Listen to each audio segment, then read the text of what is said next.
Répondons avec force par la négative. Non, l'approche sécuritaire actuelle n'a pas permis de sécuriser notre pays en dépit des lourds sacrifices consentis par les Nigériens et le soutien appréciable et apprécié de nos partenaires extérieurs. Non, les résultats ne sont pas à la hauteur des attentes des Nigériens. Non, nous ne pouvons plus continuer avec les mêmes approches jusqu'ici proposées au risque d'assister à la disparition progressive et inéluctable de notre pays. C'est pourquoi nous avons décidé d'intervenir et de prendre nos responsabilités, non sans avoir à plusieurs reprises tenté, tout en restant dans notre rôle de chef militaire, d'attirer l'attention des plus hautes autorités déchues sur l'incohérence et l'inefficacité de leur gestion politique des questions sécuritaires dans notre pays. Déclaration du Conseil national pour la sauvegarde de la patrie.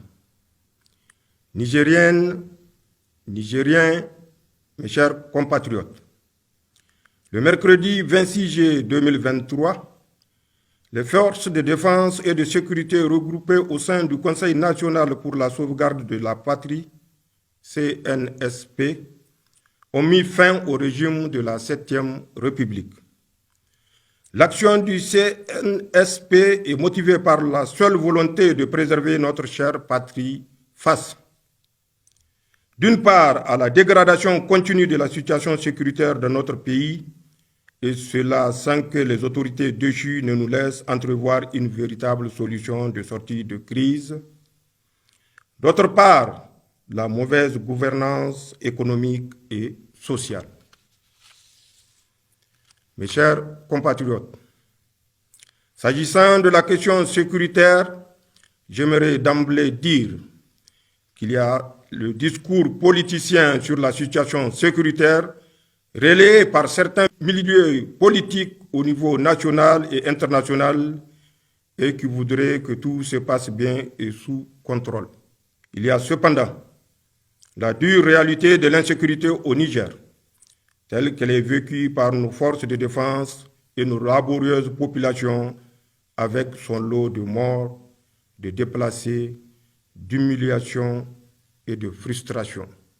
Les attaques meurtrières et traumatisantes de Bosso, Inates, Chinagoder, Anzuru, Bakorat et d'autres encore nous rappellent à suffisance dans notre chair et dans notre âme cette réalité au quotidien. Aussi, nous nous devons en toute humilité et en toute sincérité de poser les questions de savoir si la prise en charge actuelle de la question sécuritaire au Niger a permis de garantir notre sécurité, celle de nos familles, de nos villages et de notre pays. Et si nous pouvons continuer ainsi, avec la même approche, les mêmes acteurs et les mêmes résultats. Il appartient à nous tous, chaque Nigérienne et chaque Nigérien, de répondre en ayant à l'esprit sa propre survie et les seuls intérêts du Niger. Pour le Conseil national pour la sauvegarde de la patrie, nous répondons avec force par la négative. Non, l'approche sécuritaire actuelle n'a pas permis de sécuriser notre pays en dépit des lourds sacrifices consentis par les Nigériens et le soutien appréciable et apprécié de nos partenaires extérieurs. Non, les résultats ne sont pas à la hauteur des attentes des Nigériens. Non, nous ne pouvons plus continuer avec les mêmes approches jusqu'ici proposées au risque d'assister à la disparition progressive et inéluctable de notre pays.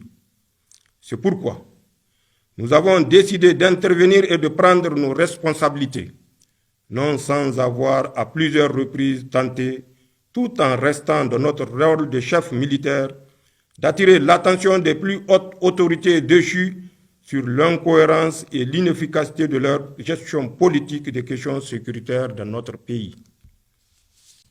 Mes chers compatriotes, parlant d'incohérence et d'inefficacité, il faut véritablement s'interroger avec nous sur le sens et la portée d'une politique sécuritaire qui consiste à procéder à la libération extrajudiciaire de plusieurs chefs terroristes sans garantie aucune dans le contexte qui est le nôtre. Sur le sens et la portée du recrutement et du détournement à des fins politiciennes de plusieurs centaines d'éléments FDS en dehors du cadre militaire traditionnel et en les plaçant directement sous la seule autorité des politiques. Sur le sens et la portée de la décision d'un commandant en chef qui ordonne la libération des bandits lourdement armés pris sur un théâtre d'opérations militaires au seul motif qu'ils seraient ses alliés. Le sens et la portée de propos d'un commandant en chef des armées qui déclare devant le monde entier que ces soldats qui se battent au prix de leur vie sont moins forts et moins aguerris que les terroristes. Le sens et la portée d'une approche sécuritaire de lutte contre le terrorisme qui exclut toute véritable collaboration avec le Burkina Faso et le Mali, alors même que nous partageons avec ces deux pays voisins la zone du Liptako-Gourma dans laquelle se concentre aujourd'hui l'essentiel des activités des groupes terroristes que nous combattons. Mes chers compatriotes, de toute évidence, les autorités déchues se sont engagées dans une approche qui consiste à mettre en place une sorte de milice pour leurs propres intérêts. Toute chose qu'aucun patriote sincère ne saurait accepter. Mes chers compatriotes, sur le plan économique et social, l'amélioration de l'état actuel de nos finances publiques et du tissu économique de notre pays, la situation de l'école nigérienne, de la santé de nos populations, la lutte contre le détournement des deniers publics, la lutte contre l'impunité, la corruption sous toutes ses formes, le népotisme et les difficultés auxquelles font face les Nigériennes au quotidien sont autant de défis face auxquels le gouvernement de Chi a montré ses limites. Nigériennes, Nigériens, mes chers compatriotes, pour finir mon propos, à l'endroit de nos populations, je réitère l'appel du Conseil national pour la sauvegarde de la patrie à la sérénité, au calme, à la vigilance et à un sursaut patriotique.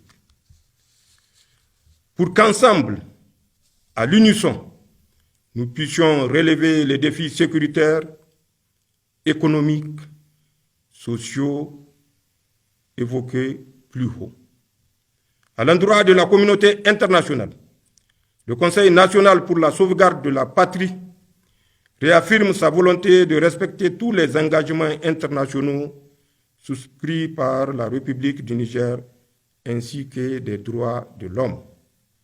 Aussi, je demande aux partenaires techniques et financiers amis du Niger d'appréhender la situation spécifique de notre pays pour lui apporter tous les soutiens nécessaires afin de lui permettre de relever les défis si évoqués. Enfin, le Conseil national pour la sauvegarde de la patrie, par ma voix, demande aux partenaires et amis du Niger, en cette étape cruciale de la vie de notre pays, de faire confiance à nos forces de défense et de sécurité, garantes de l'unité nationale, de l'intégrité du territoire et des intérêts supérieurs de notre nation. En ces temps difficiles que traverse notre patrie, nous savons compter sur votre esprit de patriotisme pour que la nation nigérienne soit sauvegardée. Vive le Conseil national pour la sauvegarde de la patrie, vive le Niger,